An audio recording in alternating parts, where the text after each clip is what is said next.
Is okay, Henry Ifeanyichukwu. And by the grace of God, the chairman of the Judiciary Staff Union of Nigeria, Anambra State Branch, and the chairman of the sports committee, the inaugural sports committee, Anambra State NLC sports competition. Today, we are marking the May Day activity in the state, in Anambra State. Well, it's an annual ritual where workers converge in solidarity to address some of the issues challenging workers in the various states all over Nigeria, and appeal to government side to address these issues. That is why we are here. It's a more challenging period because the economic hardship in the country has tripled itself, thereby pressing so much on the Nigerian worker who earns a paltry sum of 30,000 naira as a minimum wage, whereby the economic hardship does not even the 30,000 cannot even take him to work on a monthly basis. And that's why this year's May Day is unique. Workers are telling government, appealing to the government to please address this issue of salary, because average Nigerian worker can no more survive with this paltry sum. That is why this year's Workers' Day is unique. I urge workers to be resilient, to be hopeful that the light is at the end of the tunnel. We pray to God that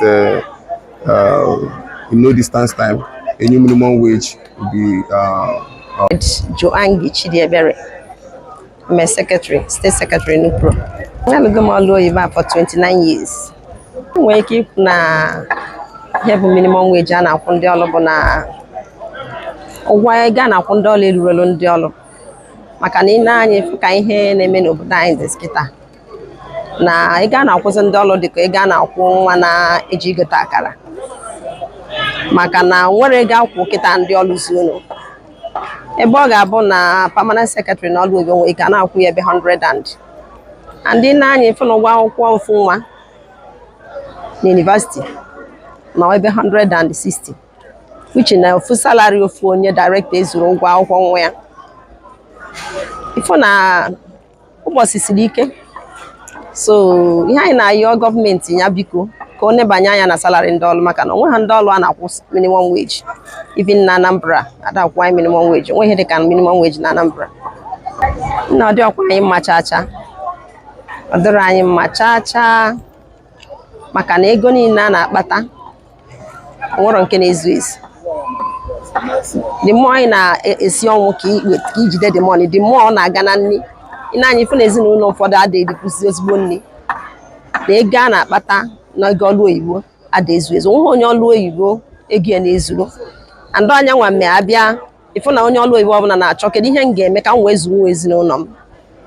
maka na onye ọrụ oyibo, ụfọdụ ndị ọrụ oyibo adazuo ụmụ ha na akwụkwọ kịta.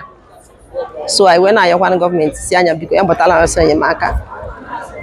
ka ego a na-akwụ ndị onye ọrụ oyibo nwee ike ka onye ezinụlọ ya nri wee zuo ụmụ ya n'akwụkwọ. Ndewo. Daalụ. Anọkwa m ihe dịka afọ 32 n'ọrụ oyibo, ma dịka chairman union m adịgo na ihe dịka afọ 6. Ịgwa eziokwu nke bụ ezigbote eziokwu, mgbe m ji bata ọrụ oyibo bụ na arọ 1990 mgbe m bara ọrụ oyibo mgbe a na-Enugu.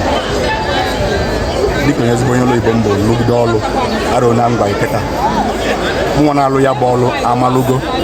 na ọrụ oyibo a na-ala dọsị ka ọ dị otu nsi wee fe mgbe m bata ọ gbadago ịkọta ọ gbadara ya n'ala, maka na mgbe ịbata ọrụ oyibo o nwere ihe ndị gọọmenti na-emerụ ndị ọrụ oyibo, ndị na-alụ ọrụ oyibo, ihe ndị ọrụ oyibo ya nke onye ọrụ ekele ya kwupụrụ ya salut, mana ọ dịrọzi ka ọ dị kịta ebe na-ededa chegharịzịa cheaba chenjie gbanwee, nke bụ na ị nọrọ n'ilo chọọ ịbata ọrụ oyibo na-agwazi ike ọrụ oyibo dị isi na ị na-enwe obi nkoro ịbata. So n'ime ọnọdụ anyị nọ n'ime ya na ọrụ oyibo a agbanwego, ọ dịọzọ etu ahụ ọ dị mbụ, ga-eme ka ị na-eme mmadụ obi tụmatụma si ka ya bata n'ime ya. Anyị nwanne nọ n'ime ya na-emezi ka oge anyị zuo ka anyị pụọ. mana ndị nọ n'ilo na-emekwa ha chọrọ ịbata ọlụ Igbo mana mgbe ha bata afụ na ọlụ Igbo adịghịzị ka ọ dị mbụ maka ihe niile agbanwere dịrọzi ka ọ dị mbụ